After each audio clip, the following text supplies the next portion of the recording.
But I always knew, she lit a spark inside me. I always knew that I was loved. And I remember that story so clearly. I didn't look them in the eye, but I remembered that I was supposed to, but the nuns didn't want me to do that. So I did what the nuns said, but I still knew that my grandma loved me. I talk about growing up Catholic. It has its disadvantages too, particularly like around, things like sex education and stuff like that. I remember in 6th grade, Sister Frida told us, boys and girls, when you have those impure thoughts about yourself, your body, or other bodies, I want you to think of our dear Blessed Virgin, and she will help you. Right, so I tried that, But what happened was that ever since then, I've had this obsession with women who have really large, well-developed halos. I see a lot of you out there today, as a matter of fact. Oh, my. You have a very attractive halo, yes. So you're getting the picture. I got inclusion. That formed me. That helped me to be who I am. That was what brought me here today. That is why I can come from feeling like a monster and a freak into being someone who makes a living standing in front of thousands of people telling the same stories time after time. It's a good life. And in other ways, too, it wasn't just that. And I remember in 8th grade, my family had 7 kids. I was the oldest. I thought I should help. I needed to get a job, I thought, so I got the job of helping to clean up in the school cafeteria after lunch. And in return, I got a free hot lunch, which, they charged 25 cents for in those days. And it was a good deal, except the cafeteria ladies were not interested in having a 13-year-old boy, hanging around the kitchen afterwards. So they give me a couple of things to do, take the garbage out, and then they say, get out. But they always hugged me, okay? And here's what I learned. There's the cafeteria ladies who have these print dresses. They're very large individuals. They have a net on their hair. And only the characteristic things is they have arms that go like this, okay? Actually, people make fun of women with arms like that. But the truth is, I think that those are an evolutionary breakthrough, okay? Because I got hugged by those ladies. And those arms really increase the power of the hug, okay? So ever since then, I thought that arms like that are incredibly sexy. It's true. And, so it was inclusion in many ways that did it for me. I remember I was afraid of Sister Frida. She came and leaned over my desk. I hadn't met her before. And, nuns, to a kid, they're a little scary, even though I had kind of gotten used to them. But Sister Frida leaned over my desk, and she had those kind of glasses that made her eyes kind of goggly, and that was scary. And she had enlarged pores on her nose. That was, I'm a kid, what are those black things on her nose, And her breath was an issue, okay? When you're a kid, you're familiar with the way your house smells. You know the way your brother smells, especially if he wets the bed, You know the way your dog smells. But new smells, like Sister Frida, it wasn't a bad breath. It was just different. And so it was like, over me. But you know what? She pushed me. I was too shy to do this. But she got me into the spelling bee, the local spelling bee for all the schools in the area. I finished second. I was so terrified. I stood there, up on that stage, everybody staring at me. I finished second, and I thought that I had failed because I didn't finish first, and I thought that's what I was supposed to do. I thought I had failed Sister Frida, Our Lady of Grace School, my parents, my family, everybody. On the way back from they gave me a watch, but it was like a watch. You can't. Some of you young people don't even know what a watch is, but a watch, and I thought it was a watch for failure. We're heading back home. My parents take a different turn. Where are we going? We're going to see Sister Frida and tell her what happened. No, I don't want to do that. Oh, no. Yes, David, we're going to the convent. The convent, that's where the nuns live. That was scary, too. I had the general idea that the nuns were kind of kept in a storage area, and brought out to teach us every morning. So we stand there, and there's Sister Frida, and she's cocks an eyebrow, and I can't say anything. My mother says, he finished second, sister, and he feels like he's a failure, and he's very ashamed. And I burst into tears because I was so ashamed. And Sister Frida looks at me, and from across the room, she goes like this. And she runs toward me. And the big black things go, woof, woof, woof. It's the Wizard of Oz, It's like, oh, my God, it's Margaret Hamilton. And she comes up to me, and she hugs me. Oh! And there's a body underneath all those black robes. And I thought, oh, my God. Being a good little Catholic boy that I was, my first thought was like, I've committed a sin. I'm going to go to hell. Yeah. But in that most nun-like moment, there again was a moment of inclusion, of incredible grace. And those are the kind of things that I got that included me. So finally I was able, in my middle years, to get up on stage and to talk about what it was like to be different. I thought, I had no idea. I thought that I was so strange and weird-looking that nobody would be interested in what I had to say. Nobody would be interested in my story. But here's the amazing thing. Everybody was interested in my story. It took me a while to learn some things, but I learned that everybody feels disfigured. Oh, my God. That's why people like to see me on stage being funny, because they weren't looking at me, the weird, strange, grotesque from certain angles man. They were looking at themselves, and I had permission to just be myself. And so I learned, and people would come up to me afterwards and confide, well, when I was in middle school, I had this wart on my hand, and my best friend asked if it was contagious, and the doctor had said, well, yeah, it can be. And then so she said, oh, she's got cooties. And she's telling this story as if it was happening 30 years ago, but it's very real to her right then. And and I've since learned, I look out at you guys, I see you all pretty much have normal faces. You're very attractive faces.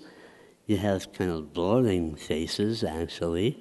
You don't have any scars. How do you tell each other apart, I wonder? But I know that you stand in front of the mirror when you get out of the shower, and I know that you look at your body parts that are deficient, okay? And I know that there's something about you or inside you where you feel bad about yourself. And there's the key. That's the work area of Inclusion BC. My belief is that everybody has a little place, I think it's located somewhere near the heart, where doubt and fear live. And the incredible thing is, people with disabilities have to learn to deal with that. Me, as a facially different person, I've had to learn to deal with that. That means we are just not being included. That means that we, who have disabilities, visible or invisible, are leaders, because we know what it means to be fully human. And that's part of it. Part of it is that everybody feels deficient in some way. That's why they put down people who look different. You know, that's not lasting. It's not. There is bullying. There is bullying, and I don't mean in any way to excuse that. But inside that bully, inside everybody, is there that feeling of being deficient, that there's something wrong with them? I know that because so many people have come and told me that. That little place of doubt and fear, if you don't deal with that, that's where the predators come to feed. That's where the sexual predators, the financial predators, the bullies, the people who want power, the politicians, they all come and feed on that place of fear and doubt. That's why we have Inclusion BC, because when we include people, we ease that fear. And that's the gift that we have to bring to the world.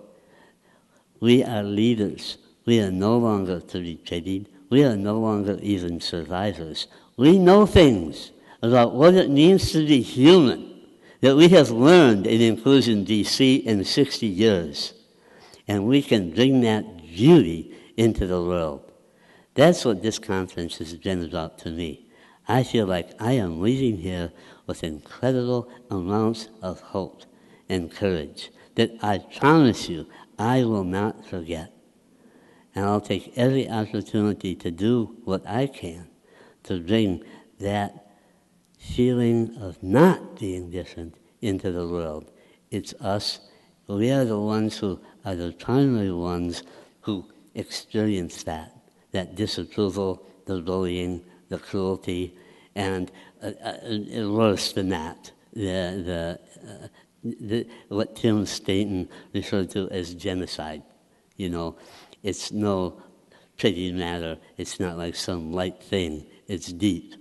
But the fact that we have made the changes already, I am not a cheerful person. You know, if people think I have a good attitude, I just want to tell you I don't have a good attitude, all right? People think, for example, that I have a good attitude because I look like I'm smiling. I'm not. Okay, when I was a year old, my lower lip was removed, okay? And so now, my mouth mostly is open when I walk around, so you see my teeth. Oh, the truth is, they're not even my teeth. They're false teeth, okay? So you think I'm happy, but I'm not. I'm really just a crabby son of a gun, you know? Yeah, and the other thing is, too, I drool. I mean, I'm just trying to be honest here about what life is like.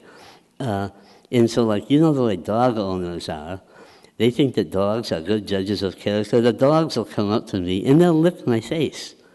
You know, and so the dog owner thinks like, oh, wow, the dog likes him? He must be a wonderful person. No, I'm not a wonderful person. I drool, okay? And I have some lunch on my chin, okay? And the dog has just been down at the beach eating dog turds himself or something. And now my chin is dessert, okay? So I am not a good person, I'm just tasty, okay? What am I? I told you this was going to wander all over the place. I'm making a film now called Love at Second Sight with my wife. There's this program that we do called Love at Second Sight. We've done it to probably 150 schools in Canada, in the States. And it's basically, it's pointed towards the target demographic of a 12-year-old girl. And I talk about what life was like for me when I was their age. I talk about going to a Halloween party and playing spin the bottle and being rejected by the beautiful girl and stuff like that. And they love it because their whole lives are about appearance and acceptability and difference and disability. And that's what they're concerned about.